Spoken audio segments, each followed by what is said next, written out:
श्री सद्गुरुदेव जी महाराज की जय। परम पिता परमेश्वर की जय। आनंद कंद लीलाधारी प्रभु सदानंद जी मनमोहन भगवान की जय। आइए हम आज सृष्टि के एक जटिल रहस्य, एक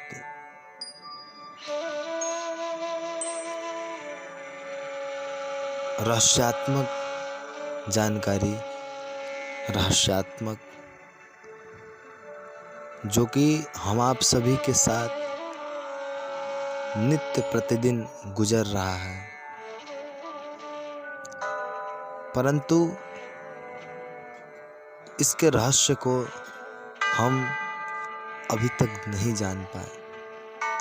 और हम ही क्या,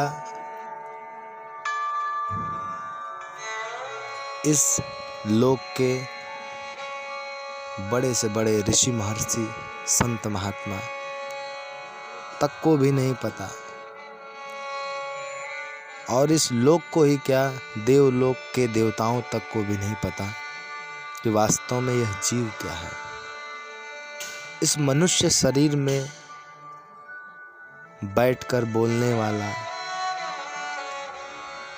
स्थिर होकर सभी गुणों को भोगने वाला, शरीर से निकलकर जिसका नर्क स्वर्ग होता है और सभी दुख सुख का अनुभव करने वाला, यह कौन है? प्रत्येक मनुष्य शरीर से हम की आवाज आ रही है। सभी एक दूसरे के संबोधन में तुम कहते हैं, दूसरे को तुम और स्वयं को हम कहते हैं। और जिसको हम तुम कहते हैं वो भी अपने को हम कहता है। वास्तव में हम क्या है? ये हम या मैं क्या है? मनुष्य शरीर पाने का एकमात्र लक्ष्य यही था कि हम अपने आप को जानें, अपने इस मनुष्य शरीर को जानें। और इस मनुष्य शरीर के अंदर बोल रहा है जो सभी गुणों को भोग रहा है, दुख सुख का अनुभव जिसे होता है, जिसका नर्क स्वर्ग होता है, जिसके रहने से यह शरीर जीवित है और जिसके न रहने से शरीर मुर्दा हो जाएगी, ये कौन है? इसकी जानकारी आज तक हम नहीं कर पाए।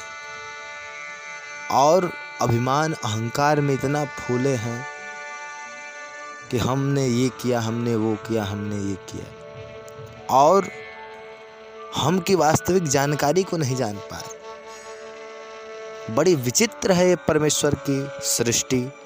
इतनी जटिल, इतनी जटिल, इतनी रहस्यात्मक है कि यमराज रात दिन जिसकी ड्यूटी जीव को ले जाने की है, जीव को रखने की है, जीव को आगे अगले योनि में देने की है, जीव का ही 24 घंटे का धंधा है, लेकिन उस यमराज को भी नहीं पता कि जीव क्या होता है।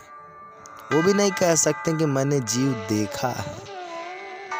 मनुष्यों की बात ही क्या करें, यमराज तक जिनका दिन रात जीव का ही धंधा है, वो भी नहीं कह सकते कि मैंने जीव देखा है। जब भी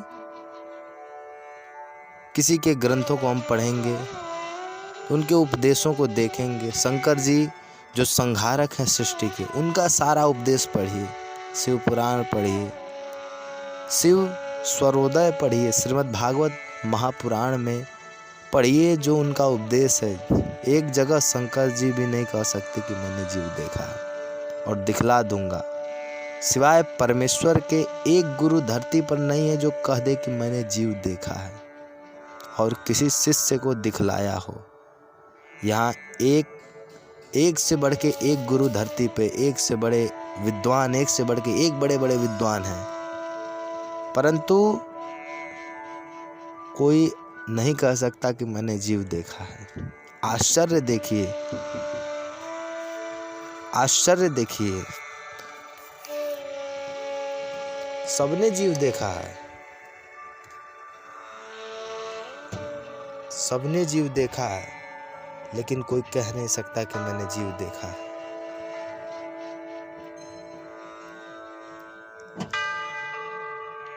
पूरे धरती पर ऐसा कोई नहीं है, 1 महीना 15 दिन का बच्चा भी नहीं है जो जीव न देखा हो। इस धरती पर 1 महीना 15 दिन का बच्चा भी नहीं है जो जीव न देखा हो। परंतु आश्चर्य देखिए, धरती पर क्या देवलोक तक कोई नहीं है जो कह दे कि मैंने जीव देखा है। कितना बड़ा, कितना महान आश्चर्यमयता है।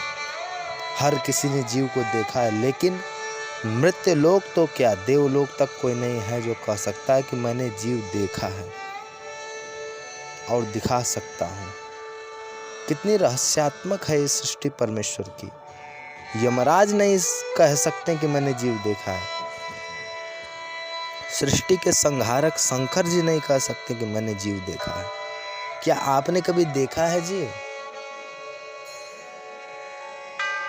सबसे पहले तो हमें अपने अस्तित्व को ही न जानना चाहिए इस जगत में कि हम कौन हैं, हम कहाँ से आया है, हम इस शरीर में कहाँ ठहरा और हमको इस शरीर से निकलकर कहाँ जाना है।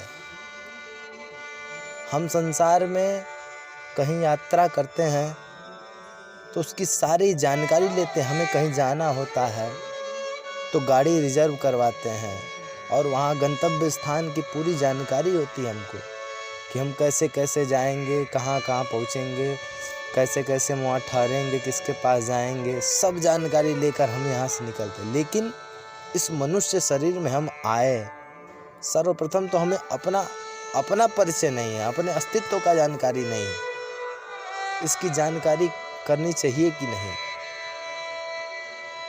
और जब हमें अपनी जानकारी नहीं है तो हम अगला अपना कर्तव्य क्या करेंगे? सर्वप्रथम तो यही हमारा कर्तव्य बनता है कि हम कौन है इसकी जाने, अस्तित्व को जाने। हम तो हम अपने अस्तित्व के अनुसार कर्म को करेंगे और तब मंजिल को प्राप्त करेंगे, वरना जीवन व्यर्थ ही जाएगा। जिसने अपने अस्तित्व को नहीं जाना उसने क्या जाना। श्री सद्गुरुदेव महाराज की जय, परमपिता परमेश्वर की जय। आनंद कंद लीलाधारी प्रभु